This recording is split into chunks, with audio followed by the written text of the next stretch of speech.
중국 산속에 숨어 살던 고구려 후손들이 1400년 만에 한글로 되살아나고 있습니다. 한글 덕에 글을 익히게 됐어요. 마치 퍼즐 맞추기 같아요.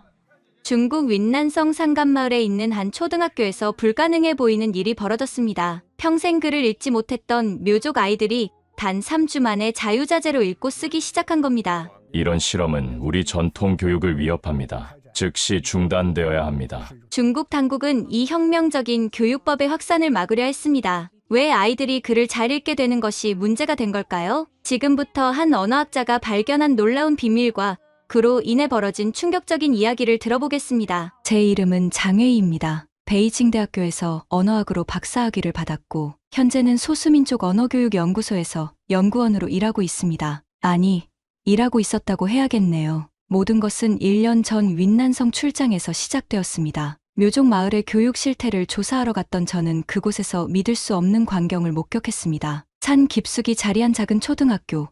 그곳의 한 교실에서 들려오는 아이들의 목소리에 저는 걸음을 멈췄습니다. 물은 3점수예요.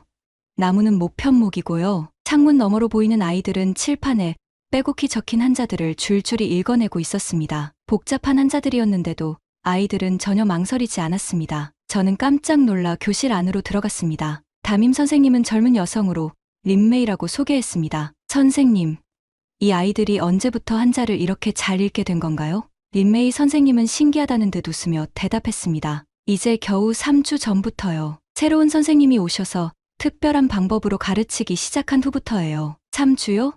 저는 그를 의심했습니다. 이 지역 아이들이 평소 한자 학습에 얼마나 어려움을 겪는지 잘 알고 있었거든요. 대부분의 아이들이 초등학교를 졸업해도 기본적인 한자 100개도 제대로 읽지 못하는 것이 현실이었습니다. 그 선생님은 어떤 분이신가요?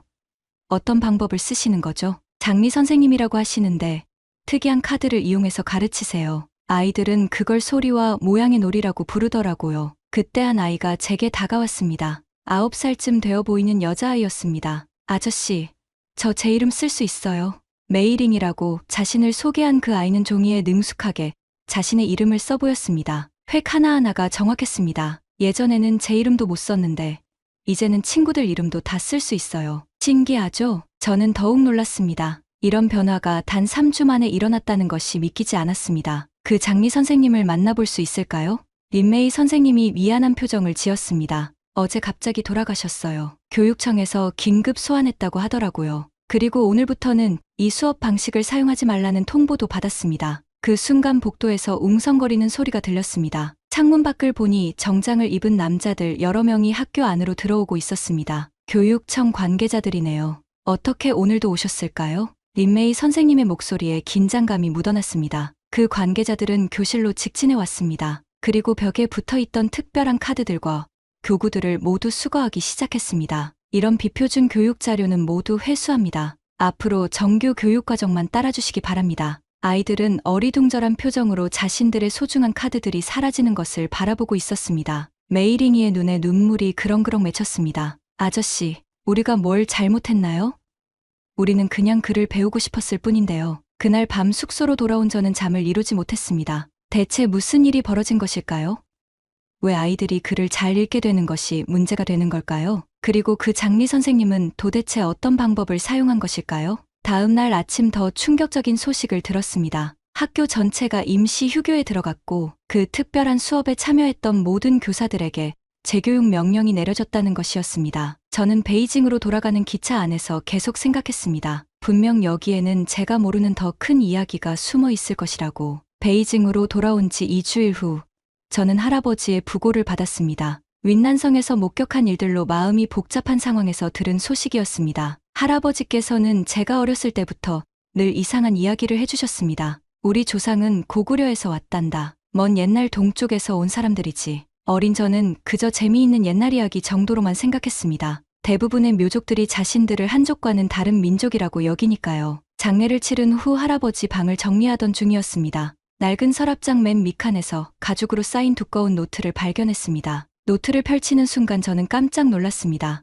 첫 페이지에 할아버지의 필체로 이렇게 적혀 있었거든요. 우리 가족의 진시한 역사, 동이족의 후에 장지한 가문의 기록. 페이지를 넘길수록 놀라운 내용들이 나왔습니다. 할아버지께서는 평생에 걸쳐 우리 가족의 뿌리를 추적하셨던 것입니다. 당나라 시대 고구려 멸망 이후 강제 이주된 조상들의 이야기, 그들이 어떻게 중국 땅에 정착하게 되었는지에 대한 상세한 기록들이 있었습니다. 하지만 정말 충격적인 것은 그 다음이었습니다. 노트의 절반 이상이 한국과 한글에 대한 연구로 채워져 있었던 것입니다. 한글, 세종대왕이 만든 문자, 표의문자인 한자와 달리 표음문자의 특성을 가지며 발음 기관의 모양을 본뜨서 만든 과학적 문자 체계, 할아버지는 한글의 구조를 아주 자세하게 분석해 놓으셨습니다. 자음 14개, 모음 10개의 조합 원리, 소리와 글자의 규칙적 대응관계 등등, 마치 언어학 교수 수준의 전문적인 내용들이었습니다. 더 놀라운 것은 마지막 페이지의 메모였습니다. 내 손녀 웨이가 언어학자가 되었다는 소식은 내 생애 최고의 기쁨이다. 언젠가 이 노트를 발견하게 된다면 부탁하고 싶다.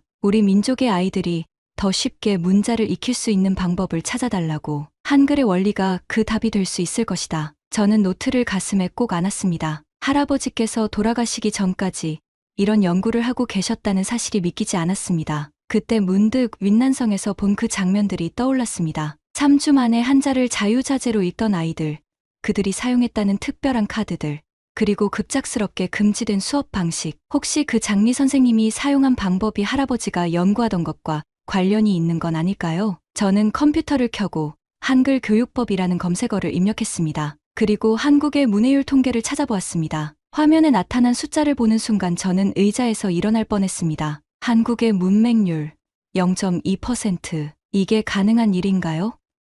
중국의 공식 문맹률도 낮다고 발표되지만 제가 현장에서 본 소수민족 지역의 실상은 전혀 달랐습니다. 그런데 한국은 정말로 완전한 문해율을 달성한 것일까요? 그 순간 저는 깨달았습니다. 할아버지께서 남겨주신 이 노트가 단순한 연구자료가 아니라는 것을. 이것은 우리 민족 아이들의 미래를 바꿀 수 있는 열쇠였습니다. 저는 그날부터 한글에 대한 본격적인 연구를 시작했습니다. 하지만 아직 제가 어떤 일에 휘말리게 될지는 전혀 예상하지 못했습니다. 한글 연구를 시작한 지 2주가 지났습니다. 할아버지의 노트를 바탕으로 온라인 강의를 듣고 관련 논문들을 읽어가며 한글의 원리를 이해해 나갔습니다. 그 과정에서 저는 점점 더 큰 의문에 빠졌습니다. 정말로 한국의 문맹률이 0.2%에 가깝다면 이것은 단순히 경제 발전의 결과일까요? 아니면 문자 체계 자체의 차이 때문일까요? 호기심을 참지 못한 저는 직접 조사해 보기로 했습니다. 먼저 중국의 공식 통계를 다시 살펴보았습니다. 국가통계청 발표에 따르면 중국의 문맹률은 2.6%로 상당히 낮은 수준이라고 되어 있었습니다. 하지만 제가 현장에서 본 것은 달랐습니다. 저는 지난 5년간 여러 소수민족 지역을 다니며 수집한 저만의 자료를 꺼내보았습니다. 윈난성, 광서성, 구이저우성, 이런 지역의 실제 문해율은 공식 통계와 큰 차이가 있었습니다. 특히 충격적이었던 것은 구이저우성의 한 묘족 마을이었습니다. 초등학교를 졸업한 15명의 아이들을 대상으로 간단한 문해력 테스트를 해본 결과 기본적인 문장을 읽을 수 있는 아이는 겨우 4뿐이었습니다. 선생님, 이 글자가 뭔지 모르겠어요. 저희는 학교에서 외우기만 했어요. 뜻을 아는 건 별개예요. 아이들의 대답을 들으며 저는 가슴이 아팠습니다. 이들은 분명 공식적으로는 문해자로 분류될 텐데 실제로는 글을 읽는 것을 그리 어려워했습니다. 반면 한국의 상황은 어떨까요?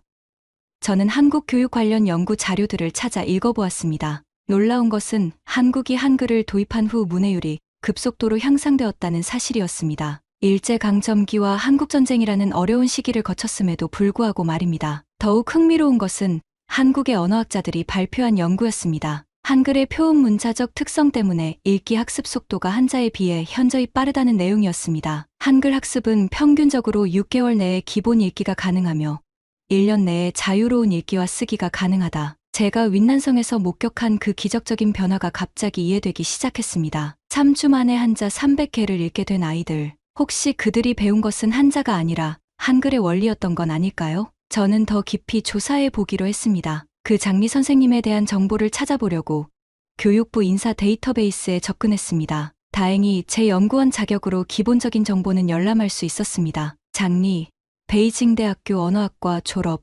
소수민족 언어 연구 전공. 그런데 이상한 점이 있었습니다. 그의 최근 근무 기록이 모두 삭제되어 있었던 것입니다. 접근 권한이 없습니다라는 메시지만 계속 떴습니다. 그날 밤 저는 대학 동기 중 공안부에서 일하는 장리우에게 전화를 걸었습니다. 리우야, 장리라는 교육자에 대해서 혹시 들어본 적 있니? 전화 너머로 잠시 침묵이 흘렀습니다. 웨이야, 그 이름을 어디서 들었니? 윈난성 출장에서 우연히. 왜? 무슨 문제라도 있니? 그냥 조심하는 게 좋을 것 같아. 요즘 민감한 사안들이 많아서 말이야. 장미우의 목소리에 묘한 긴장감이 섞여 있었습니다. 전화를 끊고 나서 저는 확신했습니다. 윈난성에서 일어난 일은 단순한 교육 실험이 아니었습니다. 여기에는 제가 아직 모르는 더 큰 이야기가 숨어 있었습니다. 그리고 할아버지의 노트에 적힌 그 예언 같은 메시지가 다시 떠올랐습니다. 한글의 원리가 우리 민족 아이들을 구원할 수 있다는 그 말이. 저는 결심했습니다. 직접 가서 확인해 보겠다고. 한글 연구에 본격적으로 뛰어든 저는 먼저 기초부터 차근차근 배워나가기로 했습니다. 서울의 한 대학교에서 제공하는 온라인 한국어 강의를 수강 신청했습니다. 첫 수업에서 한글의 기본 구조를 배우는 순간 저는 깜짝 놀랐습니다. 한글은 자음 14개와 모음 10개로 구성되어 있습니다. 이 24개의 기본 글자만 알면 모든 한국어를 읽고 쓸 수 있습니다. 24개요? 중국어의 경우 기본적인 일상생활을 위해서도 최소 3,000개의 한자는 알아야 한다고 여겨집니다. 더 나아가 신문을 읽으려면 5,000개, 대학 수준의 글을 읽으려면 8,000개 이상은 필요하죠. 더 놀라운 것은 한글의 제작 원리였습니다. 기역은 혀뿌리가 목구멍을 막는 모양을 본떠 만들었습니다. 니은은 혀끝이 윗잇몸에 닿는 모양이고요. 강의를 듣던 저는 할아버지의 노트를 펼쳐보았습니다. 정확히 같은 내용이 적혀 있었습니다. 할아버지께서는 이미 수십 년 전에 이 모든 것을 연구하고 계셨던 거였습니다. 모음도 마찬가지였습니다. 가로액은 땅을, 세로액은 사람을, 점은 하늘을 의미한다고 했습니다. 단순한 섬과 점의 조합이지만 그 속에는 깊은 철학이 담겨 있었습니다. 저는 직접 써보기 시작했습니다. 기역과 아를 합쳐서 가, 나와 아를 합쳐서 나. 마치 레고 블록을 조립하는 것처럼 간단했습니다. 이건 암기가 아니라 이해구나. 일주일 만에 저는 기본적인 한글을 읽을 수 있게 되었습니다. 물론 의미는 모르지만 소리내어 읽는 것은 가능했습니다. 이것만으로도 충격적이었습니다. 한자의 경우를 생각해 보세요. 렁이라는 글자를 처음 보는 사람이 이것을 룽이라고 읽을 수 있을까요? 불가능합니다. 반드시 누군가로부터 배워야 하죠. 하지만 한글은 달랐습니다. 소리와 글자가 규칙적으로 대응되기 때문에 처음 보는 글자도 읽을 수 있었습니다. 저는 흥미진진해서 더 깊이 연구해 보기로 했습니다. 한글의 음성학적 특성, 조합 원리, 그리고 이것이 학습에 미치는 영향까지. 그러던 중 제 조카 샤오밍이 놀러왔습니다. 초등학교 2학년인 이 아이는 한자 때문에 늘 고생하고 있었습니다. 이모, 학교 숙제 좀 도와주세요. 이 글자들이 뭔지 모르겠어요. 숙제를 보니 그리 어려운 한자도 아니었습니다. 하지만 샤오밍에게는 여전히 벽처럼 느껴지는 것 같았습니다. 문득 장난삼아 한 가지 실험을 해보고 싶어졌습니다. 샤오밍아, 이모가 재미있는 게임을 알려줄까? 저는 할아버지 노트에서 본 내용을 바탕으로 간단한 카드를 만들었습니다. 한글의 자음과 모음 원리를 중국어 발음에 적용한 버전이었습니다. 이 카드는 입 모양을 나타내는 거야. 이렇게 생긴 건 입을 동그랗게 만들 때 나는 소리고, 샤오밍은 처음에는 어리둥절해했지만 곧 흥미를 보이기 시작했습니다. 이모, 이거 재미있어요. 퍼즐 같아요. 20분 후 샤오밍은 몇 개의 기본 소리를 자유자재로 조합할 수 있게 되었습니다. 그리고 그 소리들을 한자와 연결시키며 한자의 발음을 훨씬 쉽게 기억하기 시작했습니다. 와, 신기해요. 이렇게 하니까 한자가 무섭지 않아요. 그 순간 저는 전율했습니다. 정말로 가능한 일이었습니다. 한글의 원리를 중국어 교육에 적용하는 것이. 하지만 동시에 무서운 생각도 들었습니다. 만약 이 방법이 널리 퍼진다면, 소수민족 아이들이 쉽게 글을 깨우치게 된다면, 윈난성에서 벌어진 일이 갑자기 이해되기 시작했습니다. 왜 그 혁신적인 교육법이 금지되었는지, 왜 장리 선생님이 사라져야 했는지. 그날 밤 저는 결심했습니다. 직접 확인해 보겠다고. 윈난성으로 다시 가서 그 장리 선생님을 찾아내겠다고. 할아버지께서 남겨주신 사명을 이룰 때가 온 것 같았습니다. 한글의 원리를 응용한 교육법에 대한 확신을 얻은 저는 이 아이디어를 혼자만 가지고 있을 수 없다고 생각했습니다. 하지만 장리우와의 전화 통화 이후 이것이 얼마나 민감한 문제인지도 알게 되었죠. 그래서 저는 조심스럽게 움직였습니다. 먼저 대학 시절 함께 공부했던 동료들 중에서 진보적인 교육 철학을 가진 사람들을 찾아보기 시작했습니다. 첫 번째로 연락한 사람은 현재 사범대학에서 교육학을 가르치는 왕 교수였습니다. 그는 예전부터 중국의 전통적 교육 방식에 대해 비판적인 시각을 가지고 있었거든요. 웨이야, 오랜만이다. 무슨 일로 연락했니? 왕 교수님, 혹시 시간 되시면 만나서 얘기하고 싶은 게 있어요. 교육 혁신에 관한 건데 왕 교수는 흔쾌히 만나주겠다고 했습니다. 다음 날 그의 연구실에서 만나 저는 조심스럽게 제 발견을 공유했습니다. 물론 윈난성에서 일어난 일은 직접적으로 언급하지 않았습니다. 한글의 원리를 중국어 교육에 접목한다는 아이디어군. 흥미롭네. 왕 교수는 턱을 괴며 깊이 생각했습니다. 사실 나도 예전부터 생각해봤던 건데 우리 교육 체계의 가장 큰 문제는 암기 위주라는 거야. 특히 한자 교육은 더욱 그렇고 내 아이디어가 정말 효과가 있다면 그는 잠시 말을 멈추더니 주변을 살폈습니다. 하지만 조심해야 해. 이런 건 자칫하면 서구화 혹은 한국화라는 비판을 받을 수 있거든. 왕 교수의 조언에 따라 저는 더욱 신중하게 동조자들을 찾아 나갔습니다. 다음으로 만난 사람은 연구소의 후배 리밍이었습니다. 그는 소수민족 언어보존학을 전공하고 있었죠.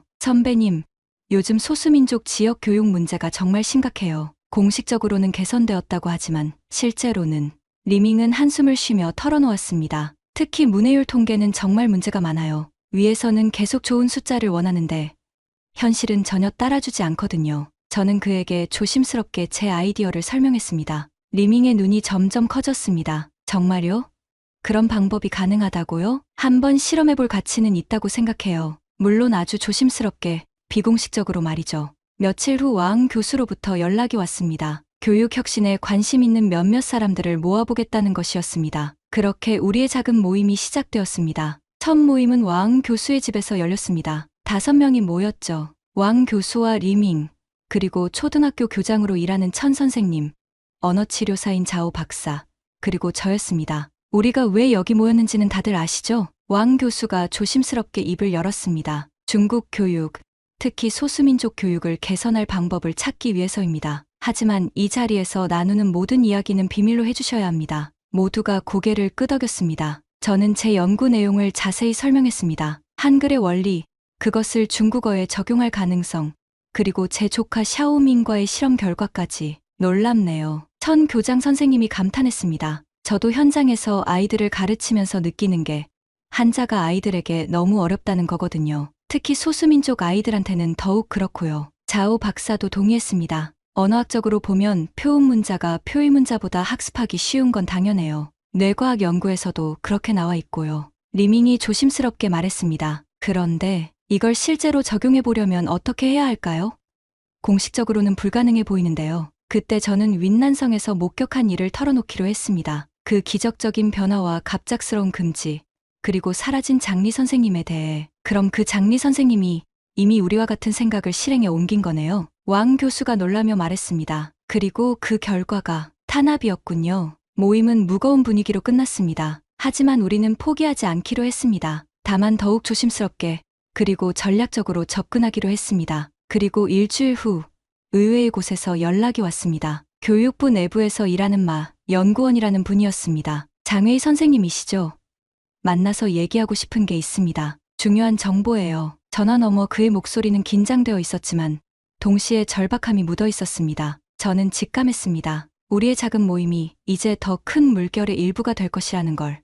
연구원과의 만남은 제 인생을 완전히 바꿔놓았습니다. 그는 교육부 내에서 소수민족 교육 정책을 관찰하는 위치에 있었는데 우연히 우리 모임에 대한 소문을 들었다고 했습니다. 장 선생님, 저도 소수민족 출신입니다. 묘족이죠. 그의 첫 마디에 저는 놀랐습니다. 제 할머니는 평생 글을 읽지 못하셨어요. 그래서 저는 교육의 힘을 믿습니다. 진정한 교육의 힘을요. 연구원은 우리에게 중요한 정보를 제공했습니다. 윈난성 교육청이 최근 교육혁신 시범 프로젝트를 승인했다는 것이었습니다. 물론 표면적으로는 전통적인 방식의 개선이지만 실제로는 새로운 시도가 가능할 수도 있다는 것이었죠. 하지만 아주 조심해야 합니다. 장리 선생님의 일을 보셨잖아요. 우리는 신중하게 계획을 세웠습니다. 공식적으로는 소수민족 학습자를 위한 한자, 교육 개선 연구라는 명목으로 실제로는 한글 원리를 적용한 교육법을 실험해보기로 했던 것입니다. 한 달 후, 저는 다시 윈난성에 있었습니다. 이번에는 공식적인 연구 프로젝트의 일환으로요.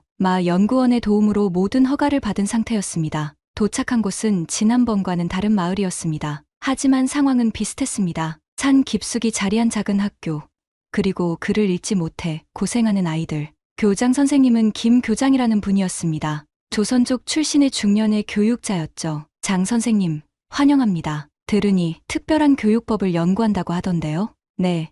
아이들이 좀 더 쉽게 한자를 배울 수 있는 방법을 찾고 있습니다. 김 교장님은 고개를 끄덕이더니 한숨을 쉬었습니다. 사실 여기 아이들 대부분이 한자를 매우 어려워해요. 초등학교를 마쳐도 신문을 제대로 읽지 못하는 경우가 대부분이죠. 그날 오후 저는 처음으로 아이들을 만났습니다. 초등학교 2학년과 3학년 아이들 15명이었습니다. 대부분 묘족 아이들이었고 몇 명은 야오족과 장족 아이들도 있었습니다. 간단한 문해력 테스트를 해보았습니다. 결과는 충격적이었습니다. 3학년인데도 자신의 이름을 제대로 쓰지 못하는 아이가 5명이나 되었습니다. 선생님, 한자는 너무 어려워요. 명명이라는 여자아이가 눈물을 글썽이며 말했습니다. 새로운 글자가 나오면 무서워요. 어떻게 읽는지 모르니까요. 그 순간 저는 할아버지의 노트가 떠올랐습니다. 그리고 제가 여기 온 이유를 다시 한번 확인했습니다. 괜찮아, 명명아. 선생님이 재미있는 방법을 알려줄게. 저는 준비해온 교구를 꺼냈습니다. 색깔별로 구분된 카드들,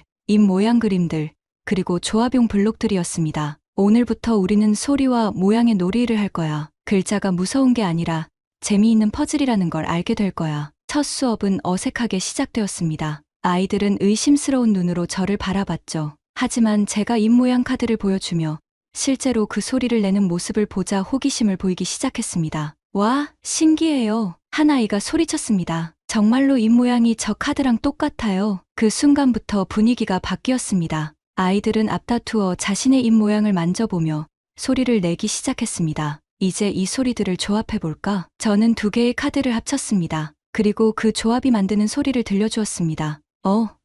이거 말랑 소리가 같아요. 명명이가 깜짝 놀라며 외쳤습니다. 맞아, 명명아. 내가 아주 잘 알아차렸네. 그날 첫 수업이 끝날 즈음 아이들의 표정이 완전히 달라져 있었습니다. 더 이상 두려워하지 않았어요. 오히려 신기해하며 더 배우고 싶어 했습니다. 선생님, 내일도 이거 할 거예요? 우리 이름도 이렇게 만들 수 있어요? 쏟아지는 질문들을 들으며 저는 가슴이 벅찼습니다. 정말로 가능한 일이었습니다. 아이들이 글자를 두려워하지 않게 만드는 것이. 수업 후 김 교장님이 다가왔습니다. 장 선생님, 놀랍네요. 아이들이 저렇게 적극적으로 참여하는 모습은 처음 봅니다. 아직 시작일 뿐입니다. 진짜 변화는 이제부터예요. 그날 밤 숙소에서 저는 할아버지의 노트를 다시 펼쳐보았습니다. 우리 민족의 아이들이 더 쉽게 문자를 익힐 수 있는 방법을 찾아달라. 할아버지의 소원이 이루어지기 시작한 것 같았습니다. 하지만 저는 아직 앞으로 어떤 일들이 벌어질지 전혀 예상하지 못했습니다. 다음 날 아침,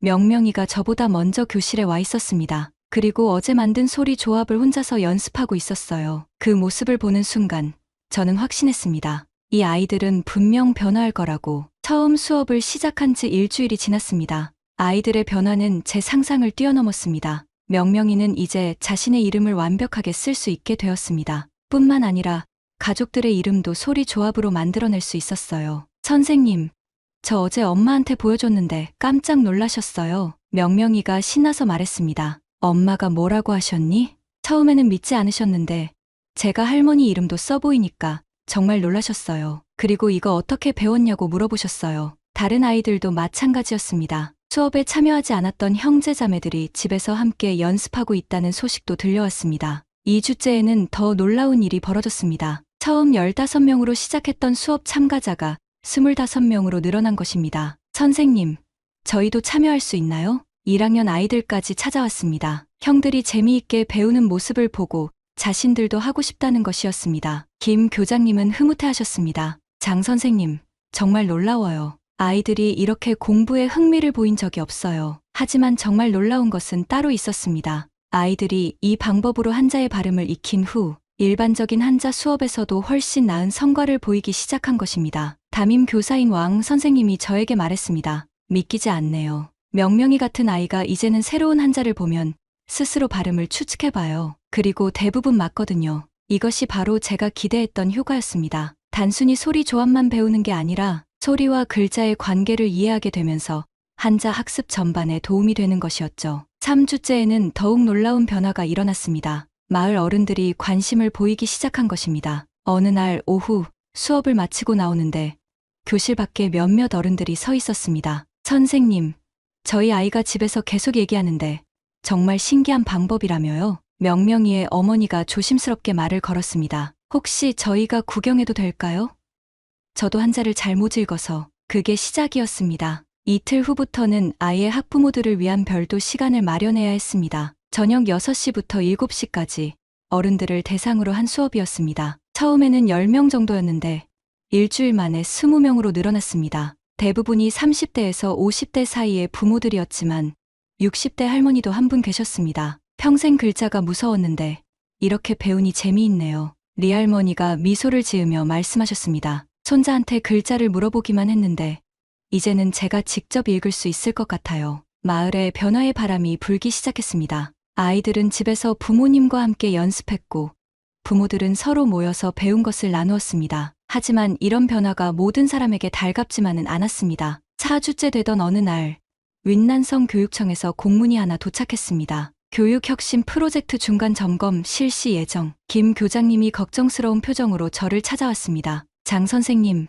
다음 주에 교육청 관계자들이 온다고 하네요. 점검을 하러 말이에요. 저도 긴장이 되었습니다. 지난번 윈난성에서 목격했던 일들이 떠올랐거든요. 갑작스러운 프로그램 중단, 사라진 장리 선생님. 어떻게 해야 할까요? 일단 차분하게 준비해야죠. 우리가 하고 있는 일은 아이들을 위한 것이니까요. 하지만 마음 한편으로는 불안했습니다. 혹시 우리도 그와 같은 운명을 맞게 되는 건 아닐까요? 그날 밤 베이징의 왕 교수에게 전화를 걸었습니다. 웨이야, 어떻게 지내니? 잘 되고 있나? 왕 교수님, 그런데 문제가 생겼어요. 상황을 설명하자 왕 교수도 심각해졌습니다. 조심해야겠다. 너무 빨리 주목받은 것 같아. 어떻게 해야 할까요? 일단 현재 하고 있는 것들을 문서화해도, 그리고 최대한 낮은 자세를 유지하고. 전화를 끊고 나서 저는 깊은 생각에 빠졌습니다. 이 모든 변화가 정말 우리만의 힘으로 일어난 것일까요? 아니면 누군가 주목하고 있었던 걸까요? 다음 날 아침, 명명이가 저에게 달려왔습니다. 선생님, 우리 계속 이렇게 공부할 수 있죠? 그 순진한 눈빛을 보며 저는 마음을 굳혔습니다. 어떤 일이 벌어지든 이 아이들을 보호해야 한다고. 명명아, 선생님이 최선을 다해볼게. 하지만 제가 얼마나 순진했는지는 일주일 후에 깨닫게 되었습니다. 교육청 점검단이 도착한 것은 월요일 아침이었습니다. 3명의 관리와 1명의 교육 전문가가 왔습니다. 저는 그들 중 1명을 알아봤습니다. 지난번 윈난성에서 장리 선생님의 교구를 회수했던 그 관리였습니다. 안녕하세요.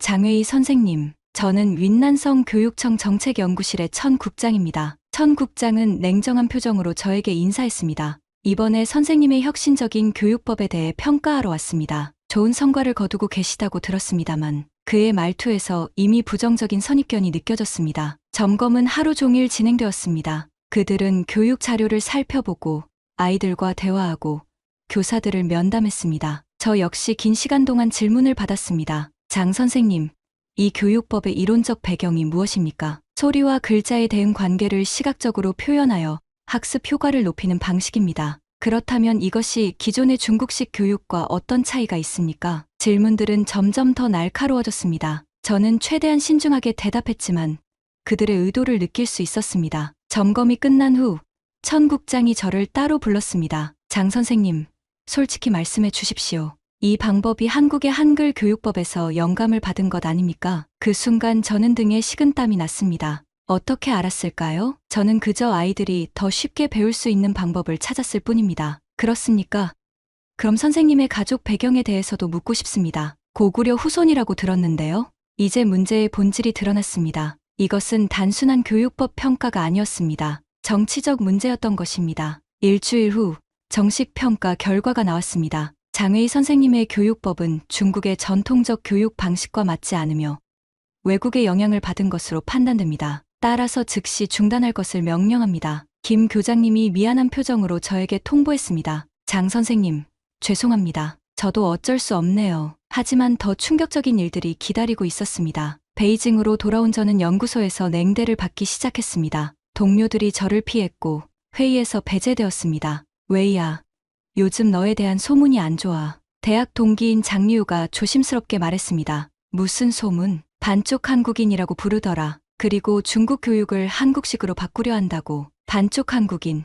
저는 어이가 없었습니다. 제가 한 것은 그저 아이들이 더 쉽게 배우도록 도운 것뿐인데 말입니다. 상황은 더욱 악화되었습니다. 연구소 내부에서 제가 민족 분열주의자라는 소문이 돌았습니다. 지난번 프로젝트의 참여자들도 하나둘씩 저와 거리를 두기 시작했습니다. 어느 날 아침 연구소에 들어서는데 동료들의 수군거리는 소리가 들렸습니다. 저 사람 때문에 우리 연구소 이미지가 나빠졌어. 왜 하필 한국식으로 가르치려 했을까? 아무래도 핏줄이 그쪽인가 봐. 저는 더 이상 참을 수 없었습니다. 그 자리에서 큰 소리로 말했습니다. 제가 한 것은 아이들을 위한 일입니다.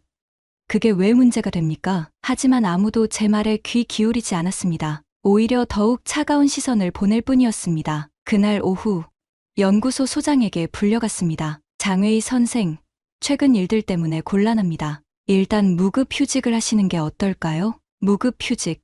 사실상 해고나 다름없었습니다. 소장님, 제가 무슨 잘못을 했습니까? 아이들 교육에 도움이 되는 일을 했을 뿐인데, 장 선생, 이해해 주십시오. 위에서 내려오는 압력이 있어서요. 집에 돌아온 저는 절망감에 빠졌습니다. 할아버지의 소원을 이루려 했던 제가 오히려 사회의 적이 되어버린 것입니다. 그날 밤 윈난성의 김 교장님께서 전화를 주셨습니다. 장 선생님, 안녕하세요. 혹시 괜찮으시죠? 김 교장님, 사실 많이 힘듭니다. 장 선생님께 전하고 싶은 말이 있어요. 아이들이 선생님을 많이 그리워해요. 특히 명명이는 매일 선생님 언제 오시냐고 물어봐요. 그의 말에 눈물이 났습니다. 그리고 하나 더 말씀드리고 싶은 게, 비록 공식적으로는 중단되었지만 아이들이 배운 것은 사라지지 않았어요. 여전히 그 방법으로 공부하고 있어요. 부모들끼리 모여서 서로 가르치고 있거든요. 그 말이 저에게 희망을 주었습니다. 비록 제가 쫓겨났지만 씨앗은 뿌려진 것입니다. 하지만 더 큰 시련이 기다리고 있다는 것을 저는 아직 몰랐습니다. 연구소에서 무급 휴직에 들어간 지 한 달이 지났습니다. 저는 집에서 지내며 앞으로 무엇을 해야 할지 고민하고 있었습니다. 그러던 어느 날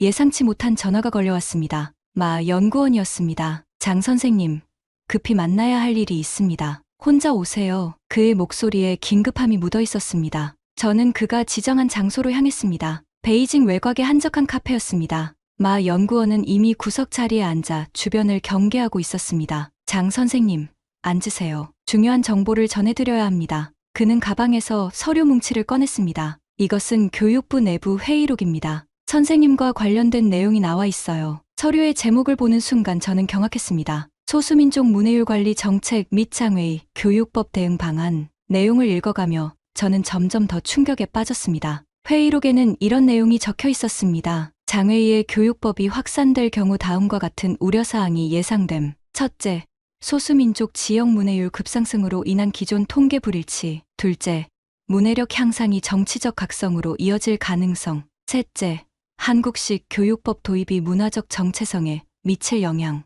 넷째, 소수민족의 자치의식 강화 우려. 더 충격적인 것은 마지막 결론이었습니다. 소수민족 지역의 문해율은 현재 수준에서 유지하는 것이 바람직함. 과도한 교육 발전은 사회 안정에 위협이 될 수 있음. 이게 말이 됩니까? 저는 떨리는 목소리로 물었습니다. 마 연구원이 고개를 끄덕였습니다. 믿기 어려우시겠지만 이것이 현실입니다. 정부는 의도적으로 소수민족의 문해율을 낮은 수준에서 관리하고 있어요. 하지만 왜요? 교육을 받는 것은 모든 사람의 권리 아닙니까? 통제하기 위해서입니다. 글을 읽지 못하는 사람들은 외부 정보에 접근하기 어렵고, 따라서 정부 정책에 의문을 제기할 가능성도 낮죠. 그의 말에 저는 말문이 막혔습니다. 제가 지금까지 순진하게 생각해왔던 것들이 모두 무너져 내렸습니다. 그럼 지금까지의 공식 통계들은 조작된 것입니다. 실제 문해율은 발표된 것보다 훨씬 낮아요. 특히 소수민족 지역에서는 더욱 그렇고요. 마 연구원은 다른 서류를 보여주었습니다. 이것은 선생님에 대한 감시 보고서입니다. 선생님이 윈난성에 갔을 때부터 모든 것이 기록되어 있어요. 서류에는 제가 만났던 사람들, 대화 내용, 심지어 수업 방식까지 상세하게 기록되어 있었습니다. 누가 이런 보고서를 작성한 거죠? 여러 명입니다. 교육청 직원들, 현지 관리들, 그리고 선생님 주변의 동료들도 포함되어 있어요. 그 순간 저는 등골이 서늘해졌습니다. 제 주변에 누군가가 저를 감시하고 있었던 것입니다. 장리우도 그 중 하나인가요? 마 연구원은 안타까운 표정을 지었습니다. 죄송합니다. 그렇습니다. 저는 배신감에 휩싸였습니다. 대학 시절부터 친구라고 생각했던 사람이 저를 감시하고 있었다니. 왜 이런 정보를 저에게 알려주시는 거죠? 저도 묘족입니다. 그리고 제 할머니도 평생 글을 읽지 못하셨어요. 저는 이런 정책이 옳지 않다고 생각합니다. 마 연구원의 눈에 눈물이 맺혔습니다. 하지만 이제 선생님이 위험합니다. 다음 단계로 넘어가기로 결정되었어요. 다음 단계가 뭔가요? 직접적인 제재입니다. 구속, 그리고 가족에 대한 압박까지. 그때서야 상황의 심각성을 깨달았습니다. 이것은 단순한 교육 문제가 아니었습니다. 국가 차원의 정책에 반하는 행위로 간주되고 있었던 것입니다. 어떻게 해야 하죠? 피하셔야 합니다. 가능하면 멀리 떠나세요. 하지만 아이들은 어떻게 하고요? 윈난성의 명명이와 다른 아이들은 안타깝지만 지금으로서는 어쩔 수 없습니다. 선생님이 여기 남아 계신다면 더 큰 피해만 생길 뿐이에요. 집으로 돌아온 저는 밤새 잠을 이루지 못했습니다. 마 연구원이 건네준 또 다른 서류에는 더 충격적인 내용이 담겨 있었습니다. 지난 10년간 비슷한 교육 혁신 시도들이 여러 차례 있었고 모두 같은 운명을 맞았다는 것이었습니다. 시도한 교육자들은 좌천되거나 연구직에서 퇴출되었고 일부는 아예 행방불명이 되었다는 기록도 있었습니다. 장리 교육자, 윈난성 교육혁신 시도 후 실종, 현재까지 소재 파악 안 됨. 바로 그 장리 선생님이었습니다. 제가 그토록 찾던 그분이 실종되었다는 것입니다. 다음 날 아침, 더 나쁜 소식이 전해졌습니다. 윈난성의 김 교장님으로부터 온 전화였습니다. 장 선생님, 큰일 났어요. 어제 밤 공안이 와서 명명이 아버지를 데려갔어요. 뭐라고요? 왜요? 분리주의 활동 참여 혐의래요. 말도 안 되는 일이죠. 그분은 그냥 농사짓는 평범한 농민인데 제 가슴이 무너지는 것 같았습니다. 제 때문에 무고한 사람들이 피해를 받고 있었던 것입니다. 다른 아이들은 괜찮나요? 일단은 괜찮지만 학부모들이 모두 무서워하고 있어요. 더 이상 그 교육법 얘기는 꺼내지도 못하겠어요. 명명이가 가장 힘들어해요. 왜 아빠가 잡혀갔는지 이해하지 못하거든요. 계속 선생님 언제 오시냐고 물어봐요. 전화를 끊고 나서 저는 온몸이 떨렸습니다. 제가 선한 의도로 시작한 일이 이렇게 많은 사람들에게 고통을 주고 있다니. 그날 오후 집 앞에 검은색 승용차가 주차된 것을 봤습니다. 그리고 며칠째 같은 사람들이 제 주변을 맴돌고 있다는 것도 알았습니다. 저녁에 왕 교수에게 전화를 걸었습니다. 웨이야, 너 지금 위험해. 오늘 내 연구실에도 사람들이 와서 너에 대해 물어봤어. 왕 교수님, 미안하다. 웨이야, 나도 더 이상 도와줄 수 없을 것 같다. 내 가족도 생각해야 하니까. 마지막 동맹자마저 저를 포기했습니다. 그날 밤, 저는 할아버지의 노트를 다시 펼쳐보았습니다. 그리고 마지막 페이지에서 전에는 보지 못했던 작은 메모를 발견했습니다. 만약 이 땅에서 더 이상 갈 곳이 없다면 동쪽을 기억하거라. 우리의 진짜 뿌리가 있는 곳을. 그리고 그 밑에는 흐릿한 주소가 하나 적혀 있었습니다. 서울의 어떤 주소였습니다. 저는 결심했습니다. 더 이상 이곳에 남아있을 수는 없었습니다. 무고한 사람들에게 더 많은 피해를 줄 수도 없었고 제 자신의 안전도 보장할 수 없었습니다. 하지만 떠나기 전에 해야 할 일이 하나 있었습니다. 아이들에게 작별 인사를 하는 것이었습니다. 윈난성으로 가는 것은 위험한 일이었습니다. 하지만 아이들에게 작별 인사도 없이 사라질 수는 없었습니다. 저는 밤기차를 타고 윈난성으로 향했습니다. 혹시 모를 추적을 피하기 위해 여러 번 갈아타며 이틀에 걸쳐 도착했습니다. 김 교장님은 제가 나타났을 때 깜짝 놀랐습니다. 장 선생님, 왜 여기에? 위험하다고 그러지 않았나요? 아이들에게 인사하고 가야 해요. 그냥 사라질 수는 없어요. 김 교장님은 한숨을 쉬었습니다. 그럼 내일 새벽에만요. 그리고 길게는 안 돼요. 다음 날 새벽 5시, 저는 교실에 있었습니다. 아이들은 하나둘씩 모여들었습니다. 명명이가 가장 먼저 왔습니다. 선생님, 명명이가 저에게 달려와 안겼습니다. 하지만 그 아이의 눈가에는 눈물 자국이 있었습니다. 선생님, 아빠가 어디 갔는지 아세요? 아직도 안 돌아왔어요. 제 가슴이 찢어질 것 같았습니다. 명명아, 아빠는 곧 돌아오실 거야. 걱정하지 마. 거짓말이었습니다. 하지만 그 아이에게 진실을 말할 수는 없었습니다. 15명의 아이들이 모두 모였습니다. 다들 저를 보고 기뻐했지만 동시에 의아했습니다. 선생님, 왜 이렇게 일찍 와요? 그리고 왜 이렇게 오랜만에 오세요? 저는 아이들 앞에 섰습니다. 마지막 수업을 시작해야 했습니다. 여러분, 선생님이 오늘 특별한 이야기를 해줄게요. 아이들은 조용히 귀를 기울였습니다. 여러분이 배운 소리와 모양의 놀이 기억하죠? 네, 아이들이 한 목소리로 대답했습니다. 그 방법은 정말 특별한 거예요. 세상에서 가장 과학적이고 아름다운 문자에서 나온 방법이거든요. 저는 한글에 대해 이야기했습니다. 물론 아이들이 이해할 수 있는 수준에서요. 세종대왕이 백성들을 위해 만든 문자라는 것, 그 문자가 얼마나 배우기 쉽게 설계되었는지에 대해서 말입니다. 그런데 선생님이 이제 멀리 가야 해요. 아이들의 표정이 어두워졌습니다. 왜요, 선생님? 우리가 뭘 잘못했나요? 아니야. 여러분은 아무것도 잘못하지 않았어요. 그저 어른들의 복잡한 사정이 있는 거예요. 저는 가방에서 작은 책들을 꺼냈습니다. 지난 몇 달 동안 몰래 준비한 것들이었습니다. 이것은 여러분을 위한 선물이에요. 소리와 모양의 놀이를 계속할 수 있도록 만든 책이에요. 아이들의 눈이 반짝였습니다. 혼자서도 공부할 수 있게 만들었어요. 그리고 더 중요한 건 저는 목소리를 낮췄습니다. 여러분이 배운 것을 결코 잃어버리지 마세요. 글자를 읽을 수 있다는 것은 세상에서 가장 소중한 능력이에요. 그것으로 여러분은 더 넓은 세상을 볼 수 있게 될 거예요. 명명이가 손을 들었습니다. 선생님, 언제 다시 와요? 저는 잠시 망설였습니다. 언젠가 여러분이 다 자란 후에는 만날 수 있을 거예요. 그때까지 건강하게 자라세요. 수업을 마치고 아이들이 하나씩 떠났습니다. 명명이가 가장 마지막에 남았습니다. 선생님, 정말로 안 와요? 명명아, 선생님은 떠나지만 여러분이 배운 것은 남아있어요. 그리고 그것이 여러분을 더 멋진 사람으로 만들어줄 거예요. 명명이가 저에게 손으로 그린 그림을 주었습니다. 제가 가르쳐준 소리 카드들을 그린 것이었습니다. 선생님 잊지 않을게요. 그 아이가 떠난 후 저는 혼자 교실에 남았습니다. 그리고 할아버지의 노트를 꺼내 마지막 페이지를 읽었습니다. 진정한 교육은 스승이 떠난 후에도 계속된다. 저는 미소를 지었습니다. 비록 제가 떠나지만 심어놓은 씨앗은 계속 자라날 것입니다. 그날 오후 저는 윈난성을 떠났습니다. 그리고 이틀 후 베이징에서 한국행 비행기에 몸을 실었습니다. 할아버지의 노트에 적힌 주소를 찾아서 진짜 모험이 시작될 곳으로 향했습니다. 인천국제공항에 도착했을 때 비가 내리고 있었습니다. 새로운 땅의 첫 인상은 낯설면서도 묘하게 친숙했습니다. 공항 곳곳에 보이는 한글들이 마치 오래된 친구를 만난 것 같은 느낌을 주었거든요. 할아버지의 노트에 적힌 주소를 따라 서울로 향했습니다. 종로구의 한 골목, 전통과 현대가 어우러진 동네였습니다. 떨리는 마음으로 문을 두드렸습니다. 안녕하세요.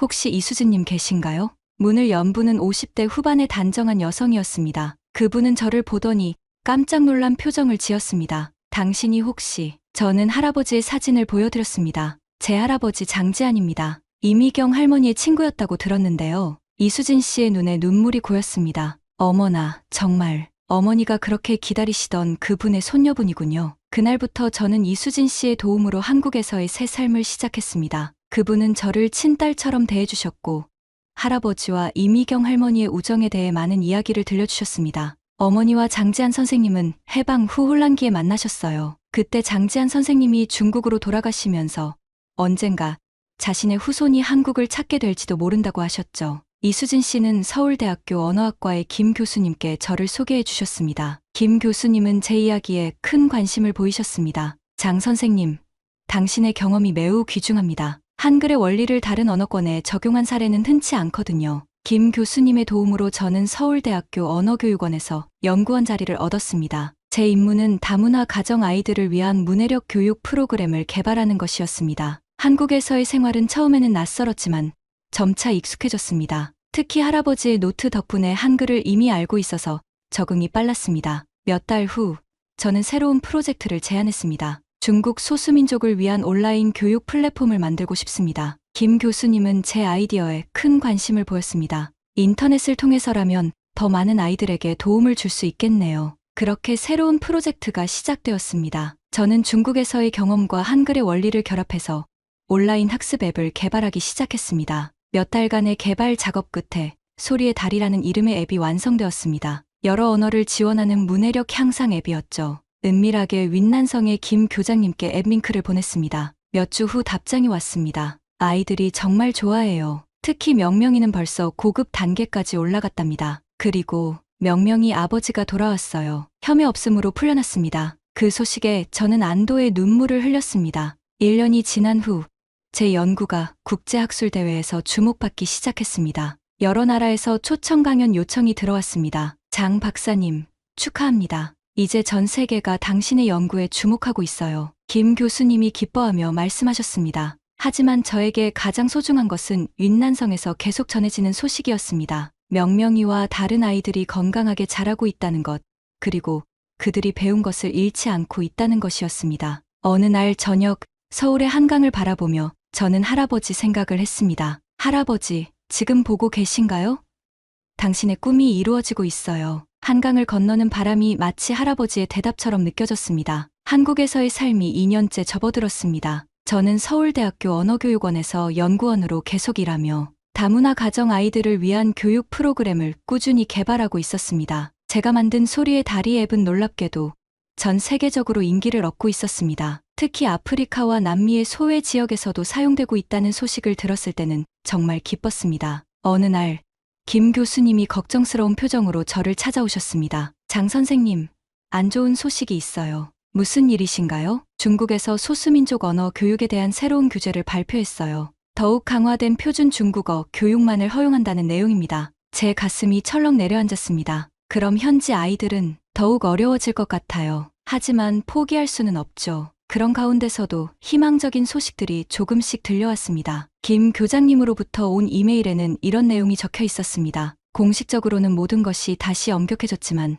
부모들이 집에서 몰래 아이들을 가르치고 있어요. 당신의 앱도 여전히 많이 사용되고 있고요. 한국으로 돌아온 지 3년이 지난 어느 날, 이수진 아주머니가 편지 한 통을 건네주셨습니다. 중국에서 온 편지예요. 이번엔 좀 두껍네요. 발신인은 명명이었습니다. 이제 고등학생이 된 그 아이가 직접 쓴 편지였습니다. 선생님께 안녕하세요. 명명이에요. 저 이제 고등학교 3학년이에요. 믿어지시나요? 선생님이 떠나신 후에도 저희는 계속 공부했어요. 학교에서는 말할 수 없지만 집에서 부모님들이 모여서 서로 가르치고 있어요. 엄마는 이제 할머니보다 글을 더 잘 읽으신답니다. 요즘은 많이 힘들어요. 학교에서는 우리말로 대화하는 것도 허용하지 않거든요. 하지만 집에 돌아오면 선생님이 가르쳐 주신 그 방법으로 공부해요. 저는 대학에 가서 언어학을 공부하고 싶어요. 선생님처럼 다른 아이들을 도와주고 싶거든요. 특히 저희 같은 소수민족 아이들을요. 그리고 선생님, 제가 한국어도 조금 배웠어요.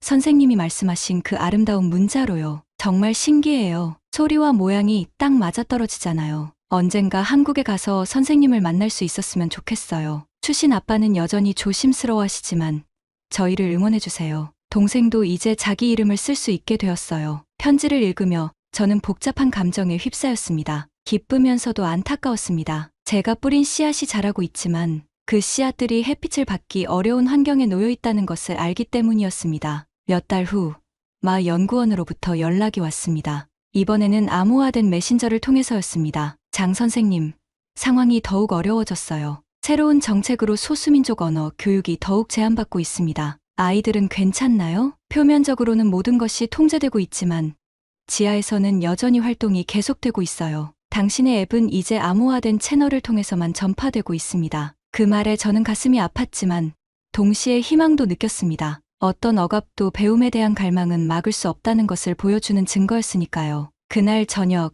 저는 한강변을 산책하며 생각했습니다. 할아버지께서 남겨주신 노트로 시작된 여정이 이렇게 많은 사람들의 삶에 영향을 미치고 있다는 것이 감개무량했습니다. 핸드폰에서 알림이 울렸습니다. 소리의 다리 앱의 다운로드 수가 100만을 넘어섰다는 소식이었습니다. 그중 상당수가 익명의 중국 사용자들이었습니다. 저는 하늘을 올려다보며 중얼거렸습니다. 할아버지, 당신의 꿈이 정말로 현실이 되었어요. 비록 숨어서 해야 하지만 더 많은 아이들이 글자의 두려움에서 벗어나고 있어요. 그 순간 봄바람이 불어와 제 머리카락을 스쳤습니다. 마치 할아버지가 저를 쓰다듬어 주시는 것 같았습니다. 아직 할 일이 많이 남아 있었습니다. 어쩌면 명명이와 같은 아이들이 자유롭게 자신들의 문자를 배울 수 있는 날이 올 때까지는 더 많은 시간이 필요할지도 모릅니다. 하지만 이제는 확신이 있었습니다. 교육의 힘은 어떤 억압도 뛰어넘을 수 있다는 것을.